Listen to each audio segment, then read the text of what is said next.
Welcome to Summer Fists, the show where basketball literally never stops. That's Danny Chau. That's Justin Verrier. Hello. Stop making trades. Please.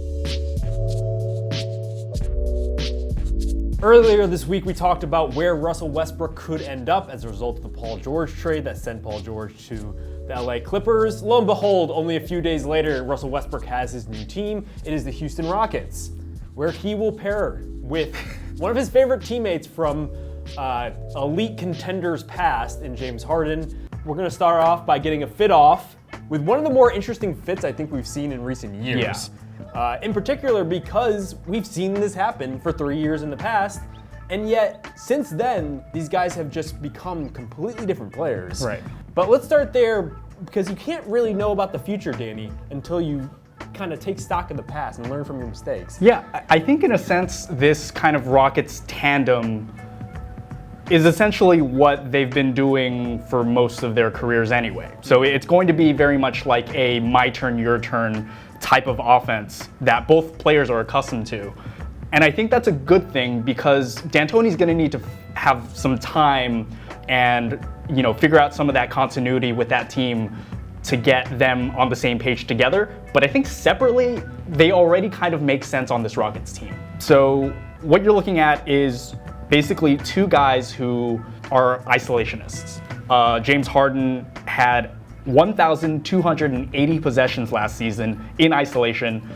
Second in the league was none other than Russell Westbrook at 353. So there's a huge disparity between those two, but they still pretty much operate as one-man teams, and there is room on this Rockets team for them to do it again. So last year, Harden and Paul averaged 27 minutes a game together on the floor together. Which is more than you'd probably expect, because everyone assumes that they just staggered each other and they kind of stayed away from each other until the end of the games. They played a lot together. Right, and without Paul, Harden had 11.5 minutes to himself. Chris Paul had 9.5 to himself. Right. And so there's going to be, junctures of the game in which Russell Westbrook gets to be Russell Westbrook. He gets to be the guy that, the Thunder have known and loved for 11 years. Harden's going to get to be the, MVP winner in 2018. They're going to be able to do that. And I think that's kind of the interesting thing is that watching this team when they're staggered is going to be kind of like that Jekyll and Hyde experience. Right, which we have experience with not only from their past in OKC, where they played together some, but I think the original debate over whether or not those guys could really coexist started years ago, and it ultimately ended up with James Harden going to the Rockets and all this stuff happening from there. But it also, we've seen this with Paul and Harden. Yeah. And while I think everybody came away from the last postseason wondering whether or not this could work going forward and thinking that it wouldn't simply because Paul just didn't play all that well, it's really worked for 2 regular seasons. And it worked in 2 postseasons ago where they came a Chris Paul hamstring away from the NBA Finals. I think it could just work again with Russell Westbrook just kind of sliding into the Chris Paul role. Yeah, and I think part of it is just with the Chris Paul fit, it was a lot of him just getting out of Harden's way. Harden gets a lot of isolations, and they happen in a very methodical way. They happen through the pick and roll in which the Rockets essentially force the other team to create an unfavorable matchup with them through switching. And so the Rockets can still do that. Like, their team has not changed other than the point guard swap. Right. They still have the same shooters, they still have the same players who can kind of create off the dribble, the same lob targets. It's more or less going to be the show as it was last year and the year before that for Harden. Well, it will be interesting to find out what was Chris Paul time and how it transitions to Russell Westbrook time. Right.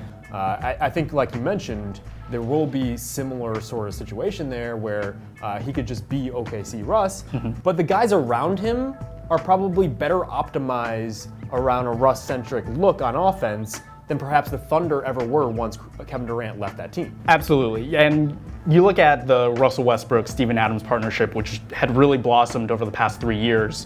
What you have in Capella is a guy who's much more mobile, a guy who has just an incredible catch radius and who can catch a lot of those wild passes that Russ tends to throw. And the thing that the Rockets just have infrastructurally that the Thunder did not are just shooters at every other position. Yeah, that's the key. I mean, Russ will have to change a lot about his game. I do wonder if you're in that Rocket system, if they're going to encourage him to shoot more threes, which, as we've seen, he's historically one of the worst three-point shooters throughout NBA history at volume. At volume, yeah. So it could only get worse if he becomes more Rocketsy. I personally would like to see him go the opposite way. If the Rockets have done a good job in finding the efficient player within every guy, I would like to see him cut that in half at the very least. If it's just a respectable three-point shot, I think he could still be a very, very good player, especially in that system. I mean, if you look at his career high in three-point percentage, I believe that was in his MVP season, 2016-17 season, in which he shot 34%. That's not incredible, but it's credible. Right.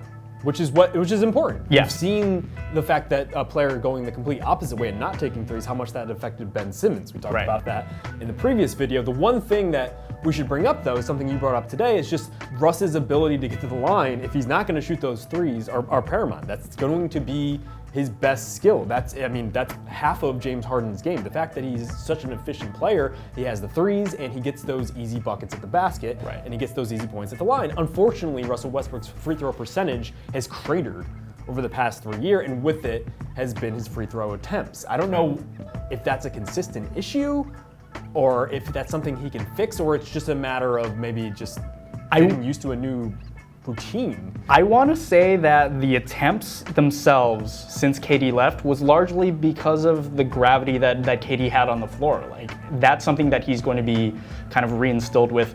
The Thunder just really haven't had much spacing over the past 3 years, and it's really hard to, even for a guy like Russell Westbrook to kind of cram himself in there and make opportunities out of nothing. And on this team that has as much spacing as the Rockets do, and who he's going to be playing off of Harden, who commands so much defensive attention, I think there's a possibility in which his free throw, attempt numbers kind of see a second life. Yeah, one thing you did bring up, though, was the fact that they did change the rules about how a player can go about his free throw, pre-shot routine. Sure. And it's possible that just may have had a trickle-down effect to the point where it kind of undercuts his best skill. Look, man, he has the entire summer to come up with a new routine. I believe in him. Yeah, but I still shoot shots into the wastebasket the same way. If you threw me off, I wouldn't be as effective. He just needs to, maybe he needs to give DeAndre Jordan a call. That's true. DJ did figure this out. Kevin O'Connor wrote about that for The Ringer, I believe, last year. But the other thing, as you mentioned, there's all those three-point shooters. And if Russ is going to have the best allotment of three-point shooters, the type of guys who he's probably should have been playing with his entire career, and doing that against second units, this could be a really incredible fit. Now, let's talk about some of those shooters, because the Rockets, in addition to the Russ move, did a pretty good job of filling out the rest of the roster, better than they did last offseason when they took gambles on guys like Carmelo Anthony, guys like Michael Carter-Williams, and really kind of submarined their season early on here.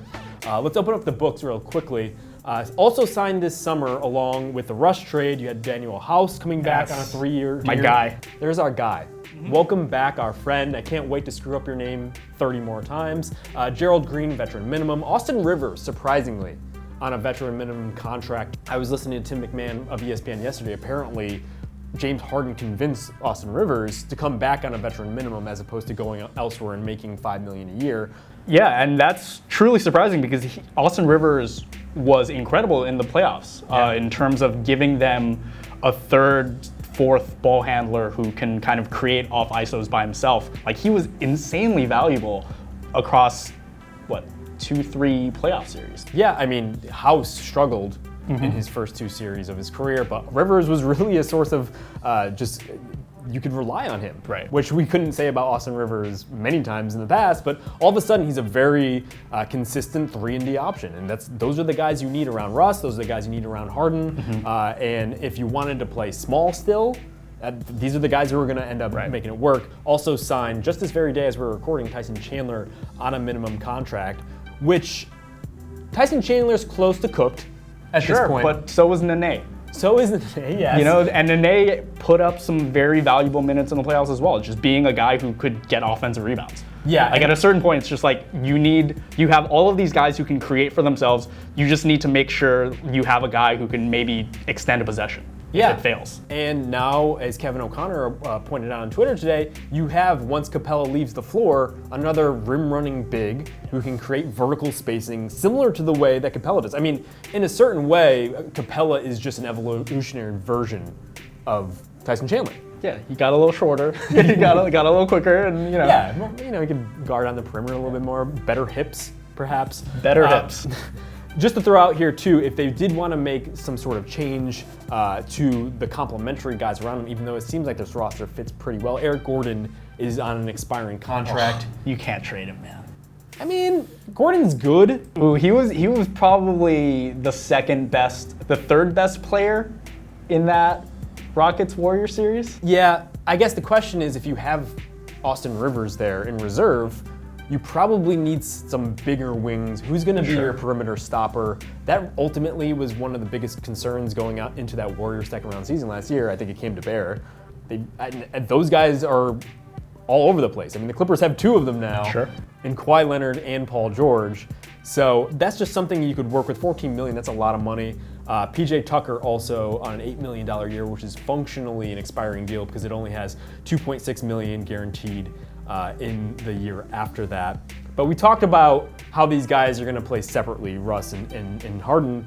Let's talk about some of the minutes that they'll play together, because ultimately this will dictate whether or not the Rockets will have the level of success I think they're hoping to have. Right, and I think this is where we start looking back to 2012, like 7 years ago, when this team was the big three. You had three of the most exciting young talents in the league. Kind of, one would have the ball and the other two would flank their sides, and it was just a really kind of magical way of watching the game, because you were watching three dudes who were just kind of figuring out who they were, all kind of edging into their primes, making it to the finals. Of course, everything fell apart after that. But yes, we could maybe see a little bit of this magic come back this season. That'd be great.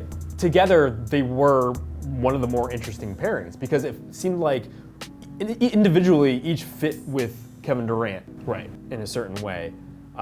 Harden, I was always a big Harden guy because I thought he could do so much more. Ultimately, I think that was proven right.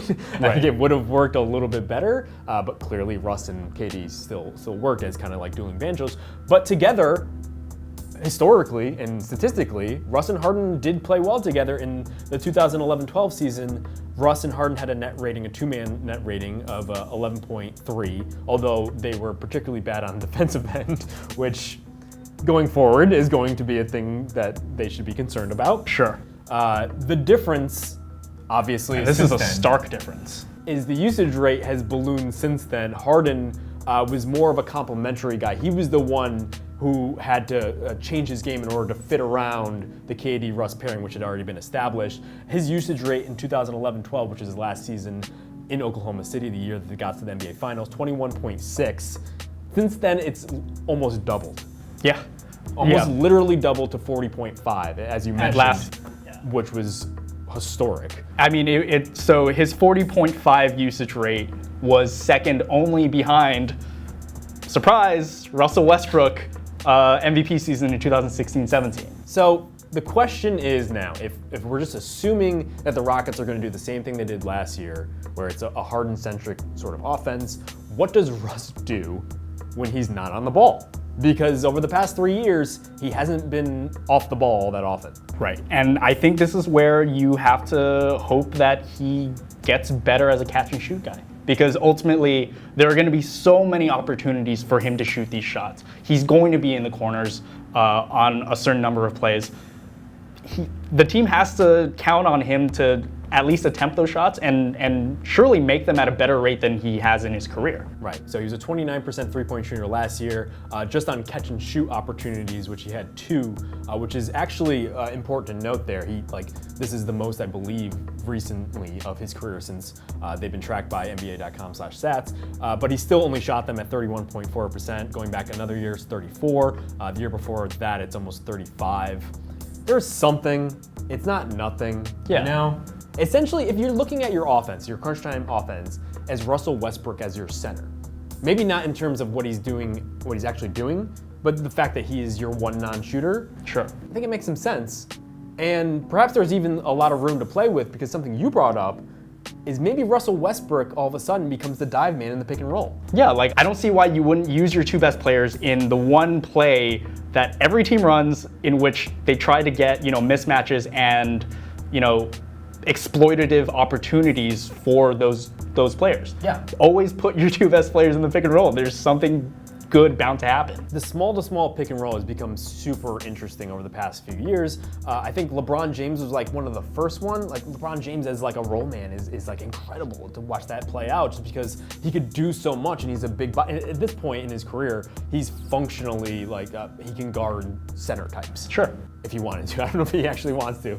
But as we've seen, Steph Curry shows up on this list of guys who's functionally the dive man in these sort of situations. He had 38 possessions last year. He was in the 95th percentile according to Synergy, which suggests that, well, if you put Steph Curry in any role, he's going to be incredible. Right. The gravity there is just remarkable, and he can score at every single level of the floor.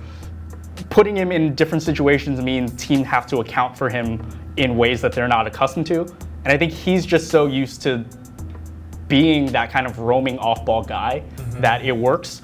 That's something that we've never seen out of Russ. Right, yeah. So Russ, in the 4 years that Synergy tracks, doesn't show up on this leaderboard because it's a minimum of 10 possessions. So maybe it happened 1 or 2 times that we just can't find in the archives of history, but he hasn't done it enough. And it's interesting because like everything about Houston is the fact that they're so versatile, that everybody does a little bit of everything. Yeah. I think if he just buys into that, if he's willing to do this, I think that could be a potentially devastating sort of play. Right. And I think the flip side of this is what happens when Russ is on the ball and Harden is off the ball.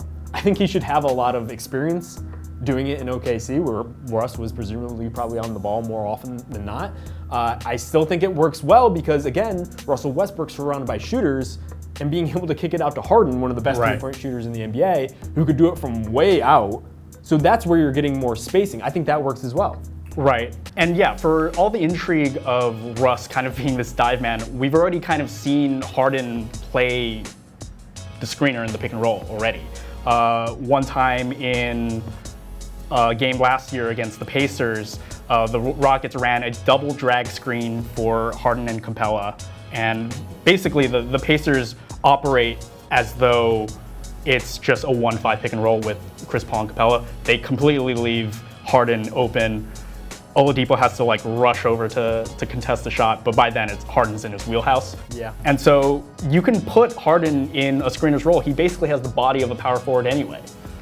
And that's something that I can totally see Russ exploiting. Yeah, I think it works naturally if they don't really change all that much about themselves. I think it would work really well, this sort of combination that they're putting together again, if Russ does just try a little bit more off the ball. So if he's not going to shoot it, if he's not going to be a catch and shoot sort of player off of Harden, he needs to cut. Right, and this has always kind of been the hypothetical with Russ, right? Like last year, I remember when they got Dennis Schroeder, Kevin O'Connor, who has written a piece about Russ needing to change basically every year that he's been a part of the company. It's probably every 6 months. And so like, this has always been the big what if. Like, what if he just spends a little bit more energy off ball?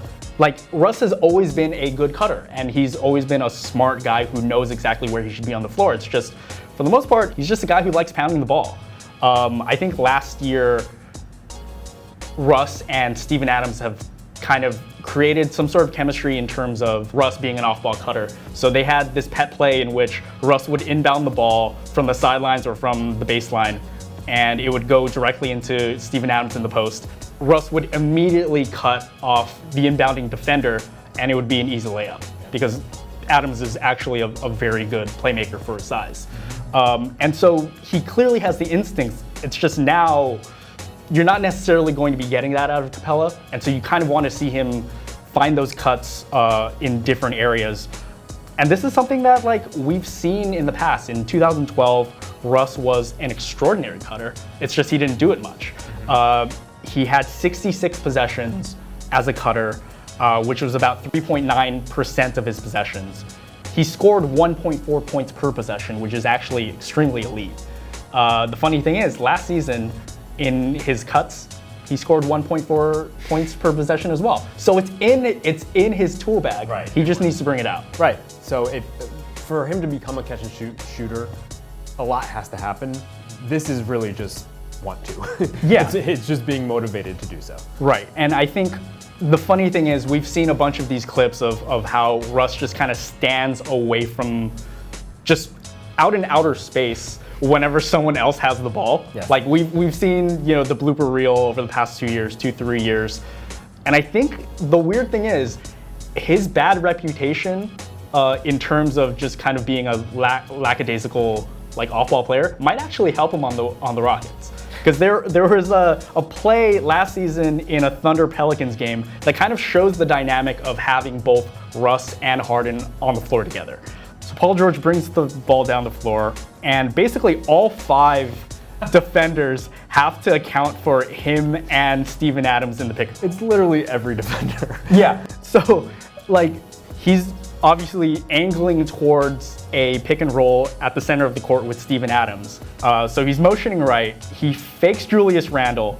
And look, Drew Holiday is one of the best defenders in the NBA. And he is ostensibly guarding Russ. He doesn't look at Russ a single second the entire play. His eyes are squarely locked on Paul George. And with Russ just kind of camping in the corner, all it takes is that little connection that they make. Russell Westbrook just darts, and it's an easy dunk. What if this is just a long con by Russell Westbrook? He spent 11 years just being lackadaisical off the ball for this very moment. Now he's just going to be cutting left and right, and nobody's going to know what to do. Look, Westbrook can feast off Harden if he chooses to. I don't think there's any reason why he can't. There's nothing that teams can do to stop it, just because you have to account for Harden in so many different ways. At the three-point line, at the rim. And look, he's one of the most efficient, one of the most devastating individual scorers we've ever seen. What Paul George did, that's Harden to a T. Well, that's reason for optimism too. The relationship Russ and Paul George had last season, despite all the things we say about Russell Westbrook, all the bad that comes along with what he does and the fact that he's been empowered so much on that team, he really did take a step back and allow Paul George to be that guy. Even though Russ was probably the emotional face of the franchise, Paul George was an MVP candidate, in part because he was getting a lot of opportunities that Russ in the previous 2 years wasn't allowing other players to have. Right. So perhaps he could just do the same. Perhaps he's already come to the conclusion that he needs to cede the floor, and this will just be a continuation. It does require a lot of effort, even more effort that he's been giving, but it's a possibility, which is why I'm so encouraged about this entire sort of situation. But something does need to change, because defensively, I think they're going to take a hit. I think regardless of what happens, regardless of how much effort Russ gives in, I think defensively they're going to take a step back. Yeah, ultimately, when you had Chris Paul on the floor, even if he wasn't necessarily the most, physically imposing player, he's just so smart, and he was a guy who really kind of bought into Jeff Bizdelik's defensive game plan. Someone who could kind of quarterback it, could kind of lead it from the sidelines, even if he wasn't necessarily the individual stopper. You wonder if Russell Westbrook would have the patience for that, or would even really care to do so. Harden had clearly, on ball, he's not necessarily the best. When you put him in the post, he's amazing, but that's not necessarily what you need to kind of help Russell Westbrook out on the perimeter. All right, let's wrap it up here in terms of just big picture. Do we think that this is going to work? Let's do a little thumbs up, thumbs down. You know what? My guy Mike D'Antoni is going to lead us to the promised land. I was wondering who your guy was in that situation. Thumbs up. In D'Antoni we trust. Okay. I think there's a lot of reason here to be concerned. Of course. Because you're expecting, things need to change, and oftentimes they don't. People stay the same. This is a big lesson about humanity more than it is about the Houston Rockets. But I think they're doable. And I think we've gotten to the point where Russ will never live up to his contract, but he's actually underrated. a lot of the things that he does still work. And if we're looking at efficiency, it's not all three-pointers. It's also about getting to the basket. It's about creating gravity. It's about getting to the line. Russell Westbrook, in the perfect situation, could do that. And the Thunder, for all the good they've done in terms of building that organization over the past 11 years that Russ has been there, they didn't give him the right players to play with him when Kevin Durant left. So I would go 2 thumbs up. Wow. I am super optimistic that this is going to work. And all of a sudden, I think the Rockets are right back in there in terms of the title chase. I mean, the Clippers are probably ahead of them, maybe the Milwaukee Bucks, but I think they slot in right there. I'm there with you. All right. That's it for us. We will be back maybe when Chris Paul gets traded. There's not a lot of action still left out there in the offseason, but I'm sure something will happen. Please pray for us in the meantime. Until then, we will catch you later. Thank you for watching this Ringer.com exclusive video. Make sure you like it. Make sure you subscribe on all the various things. Make sure you support Danny in all of his efforts going forward. Yeah.